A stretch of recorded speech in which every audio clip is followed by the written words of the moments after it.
স্বামী আর স্ত্রী যে বিছানায় ঘুমায় সে বিছানায় বসে কি নামাজ পড়া যাবে? মেয়েরা মাথায় কাপড় ছাড়া অজু করলে কি অজু হবে? পেপসি আর কোকা কোলা খাওয়া যাবে কি না?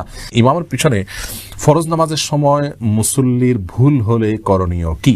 শনিবার ও বুধবারে নখ চুল কাটা কি না যায়? মোবাইলে কোরআন অ্যাপ থাকা অবস্থায় মোবাইল নিয়ে বাথরুমে অথবা নাপাক স্থানে যাওয়া যাবে কিনা? অজু অবস্থায় বাচ্চাকে স্তনপান করানো যাবে কিনা? সন্তান জন্মের পরে কি আকিকা দেওয়া বাধ্যতামূলক? বয়স্ক কারো আকিকা না দেওয়া থাকলে করণীয় কি? নীলাকাশ এআইডি থেকে জানতেছেন অজু অবস্থায় বাচ্চাকে স্তন পান করানো যাবে কিনা? যাবে, কোনো অসুবিধা না। অনেক মেয়েরা মনে করে যে দুধ দান করলে সন্তানকে দুধ পান করালে অজু ভেঙে যাবে, এটি ভুল ধারণা।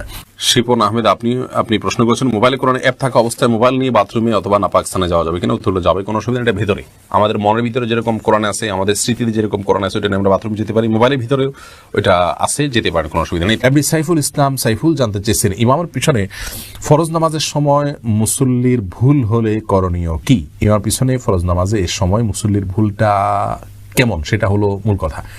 যদি মুসল্লির ভুলটা হয় বড় কোনো ভুল নয়, ছোটখাটো ভুল, তাহলে সেক্ষেত্রে নামাজ হয়ে যাবে। এমনকি ওয়াজিব তরক যদি হয়ে যায় তাহলেও নামাজ হয়ে যাবে, আলাদা সিজদা দিতে হবে না। যদি ফরজ ছুটে যায় মুসল্লির, এরকম কোনো ব্যাপার থাকে, তাহলে সেক্ষেত্রে তার সেই রাকাত আবার পড়তে হবে, সে নামাজ আবার পড়তে হবে। রুবেল হোসেন রিও জানতে চেয়েছেন সন্তান জন্মের পরে কি আকিকা দেওয়া বাধ্যতামূলক? বয়স্ক কারো আকিকা না দেওয়া থাকলে করণীয় কি?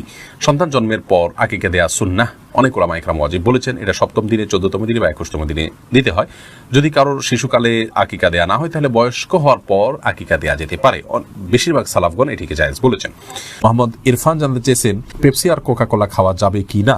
এগুলো না খাওয়া উচিত। একে তো আমাদের স্বাস্থ্যের জন্য ক্ষতিকর, দ্বিতীয়ত বিশেষ করে কোকা কোলার মধ্যে এমন একটি উপাদান আছে যে উপাদানটা কি সেটা আননোন, উল্লেখ করা নেই। সেই কারণে অনেক ওলামায়ে কেরাম এটা নিয়ে আপত্তি তুলেছেন। অনেকে সন্দেহ করেন যে এখানে কি আছে আমরা জানি না, ইহুদিদের প্রোডাকশন, সেই জায়গা থেকে এগুলো আসলে না খাওয়া উচিত। আর এর চেয়ে বড় কথা হলো এটি স্বাস্থ্যের জন্য ক্ষতিকর। স্বাস্থ্যের জন্য ক্ষতিকর কোনো কিছু আমাদের স্বাস্থ্যের জন্য গ্রহণ করা উচিত নয়। এগুলো অ্যাভয়েড করা হলো তাকওয়ার দাবি। কিন্তু যদি কেউ পান করেন তাহলে সেটি সরাসরি হারাম হবে না। মকবুল জানতে চেয়েছেন শনিবার ও বুধবারে নখ চুল কাটা কি না জায়েজ? না, কোনো দিন এমন নাই যেদিনে চুল কাটা বা নখ কাটা না জায়েজ, কোন হাদিসে কোথাও নিষেধ করা হয়নি। সাকিবুল হাসান জানতে চেয়েছেন মেয়েরা মাথায় কাপড় ছাড়া অজু করলে কি অজু হবে? মাথায় যদি কাপড় ছাড়া অজু করেন আপনি, তাহলে সেক্ষেত্রে আপনার অজু হয়ে যাবে।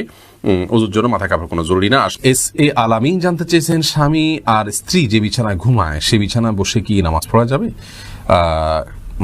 সে বিছানা পড়ে নামাজ পড়া যাবে না, কথাটা কতটা সঠিক? দেখুন, স্বামী স্ত্রী যে বিছানা ঘুমান সে বিছানা যদি কোনো নাপাক নির্দিষ্ট কোনো জায়গায় লেগে থাকে তাহলে অন্য পাশ দিয়ে নামাজ পড়া যাবে। আপনি যদি জানেন যে এই জায়গায় নাপাক লেগেছে।